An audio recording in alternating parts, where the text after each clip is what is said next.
In the name of the Father, and of the Son, and of the Holy Spirit. Amen.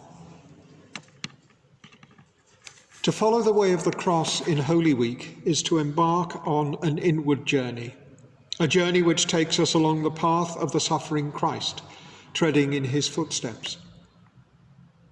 To follow the way of the cross is not to look back at a distant past, it is to bring that past into our present, to enter into the events of Holy Week, and to recognize in the blindness of the Jewish authorities, the cowardice of the disciples, the cynical pragmatism of the Romans, to recognize there our own sin and the sin of our world. It is when we recognize that, when we enter into the darkness of our own failure and acknowledge our part in the sin of Annas and Caiaphas, of Peter and Judas, of Pilate and the soldiers, it's then that we are able to experience the liberation of Easter. If we are not prepared to enter the darkness and dereliction of Good Friday and the cold silence of the tomb, if we remain outsiders there, then we shall also remain outsiders when the risen Lord breaks out and leads his people out into the light and the life and glory of Easter. To follow the way of the cross is to embark on an inward journey. And on these 3 days of Holy Week, in the year of the 700th anniversary of his death, we are going to follow in the footsteps of Dante Alighieri in his inward journey from the afternoon of Maundy Thursday to Easter Day. Historians of histories of Western culture and civilization in English have a tendency to caricature Dante as the man who put his enemies in hell and his friends in heaven. Apart from the fact that it isn't true, it is a very inadequate description of what is not only, in my view at least, the greatest Christian poem, but also one of the finest accounts ever written of the spiritual journey, an inward journey along the way of the cross, taking us along a path which is linked to the timeline of the sufferings of Christ and treading, so to speak, in his footsteps as they were imagined in the medieval West. 7 centuries ago, when Dante Alighieri recorded his inward journey in the poem to which he gave the title La Commedia, and which English-speaking people know as the Divine Comedy, he invited his readers to follow him in their imagination into the depths of hell and out the other side. That invitation remains open today. Dante invites us to join him in that descent into the depths, and then in climbing the mountain where those on their way to salvation are made ready to experience the unveiled presence of God. And in the last part of his poem, he invites us to rise with him outside the realms of space and time and to make our voyage among those who already enjoy God's presence in paradise. In the course of 3 short addresses, I cannot hope to do more than skim the surface of this massive and many-layered poem. And what I'm going to attempt today is to outline some of the background to the comedy, and then on the next 2 days to provide a sort of sketch map of the journey, pointing out some of the cairns which mark the route, and finally to look at some of the characteristics of the 3 realms through which Dante's journey takes him. You may well be wondering what a Tuscan who died 7 centuries ago has to say to us in Genoa 20 years into the 3rd millennium. Where, someone might ask, is the relevance? But that's a question that might equally be asked, and often is asked by non-believers, about events in Palestine nearly 2,000 years ago. And the answer is much the same. What happened in Jerusalem round about the 30th year of our era has had an impact on human lives ever since, as Tom Holland has demonstrated brilliantly in his recent book Dominion. Dante and his poem are links in the chain through which that impact has been transmitted to us. The comedy is an attempt to explain for his age the consequences of the death and resurrection of Jesus, and although the questions that he tries to answer are expressed, as his answers are expressed, in the language of a different place and a different age, they are questions which still concern us today. The journey in the Divine Comedy is a quest to deepen understanding of the relationship between Christian faith and human life.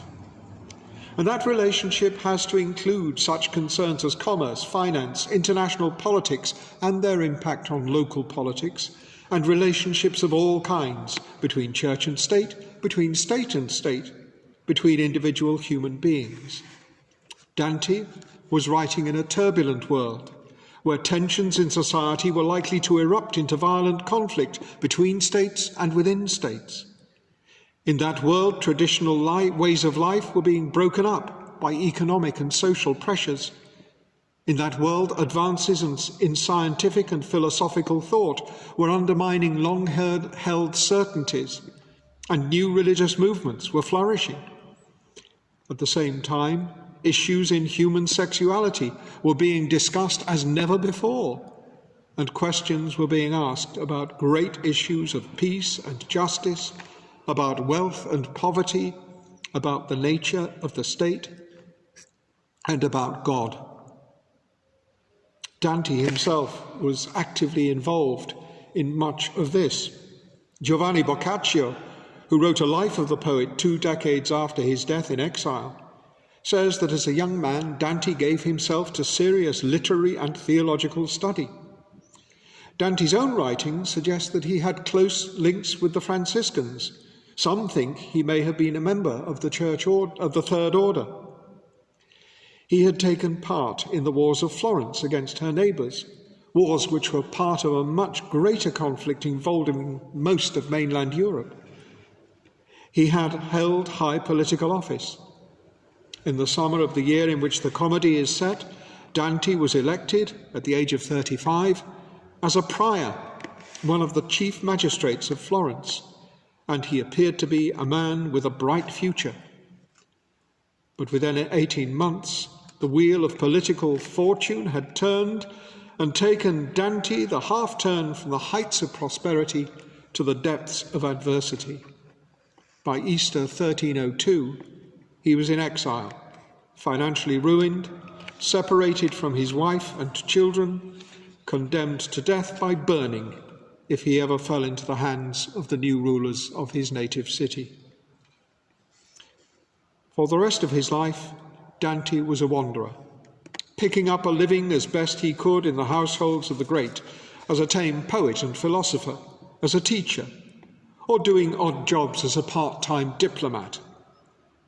There are rumours that during these years he travelled as far as Oxford. It's more certain that he visited the great universities at Bologna and Paris. He read much, and he wrote. He wrote poems and prose works, books of what we might call literary criticism, books about the theory and practice of politics. For some years, he settled at the court of the great nobleman Can Grande della Scala in Verona. And during the last 4 years of his life, Dante found a home in Ravenna, at the court of Guido Novella da Polenta, where he lived with his 2 sons, Jacopo and Pietro, and his daughter Antonia. And his bones are there still, despite strenuous and repeated efforts on the part of the Florentine authorities to reclaim them once the poet was safely dead. The magnificent tomb in the Franciscan church of Santa Croce remains empty. The Commedia was the great work of Dante's exile. The last part of it was written, but not yet handed over to the copyists by the time of his death. In it, Dante draws together the many different strands of his life: poet, scholar, philosopher, politician, lover, artist, and weaves them together with a strong, radical Christian faith into a tremendously rich tapestry. In some ways, perhaps, it represents an attempt to work through and work out the pain of his own experience and the disappointment of so many hopes, both on the personal and the political level. Throughout Dante's life, he had to come to terms with death. The death at the early age of 24 of Bice dei Portinari, Beatrice, who always represented for him the love and grace of God, was followed by the death of his political ambitions and of his hopes for the emergence of a just ruler in Italy, for peace in the empire of which the Italian city-states were a part, for holiness in the church. But as fire and pressure combined to turn coal into diamonds, so the failure of his hopes and his experience of disappointment and death combined in Dante during the painful years of exile to produce perhaps the greatest of all Christian poems. And here I probably ought to make a personal confession. It was the discovery of Dorothy L. Sayers' translation of the Divine Comedy when I was a teenager in the mid-1960s, which first made me aware that Christian faith was something that mattered, that being a Christian meant much more than spending an hour of not quite total boredom in a barn-like Victorian church on a Sunday morning. The sense of struggle and adventure in faith, the sense that the gospel has things to say to the real world of social, political and economic life, and that they are things that matter, was eye-opening, not to say mind-blowing. So too was the realization that Christ comes to us in other people and in the events and decisions of our daily life. Through Dante, I first began to learn that the Christian life is about joy and not just duty, and that inward attitudes of heart and mind are just as important as the outward observance of rules. There was, I discovered, a world of wonder and adventure with which the church that I attended in those days seemed to me to be barely in touch, if at all. In a sense, I found that I was being led out of the dark wood of complacency and confusion to embark on the same sort of journey that Dante undertook in his great poem. Tomorrow and on Wednesday, I hope to share something of that journey with you, as together we follow Dante's journey, his inward way of the cross, in preparation for the great 3 days.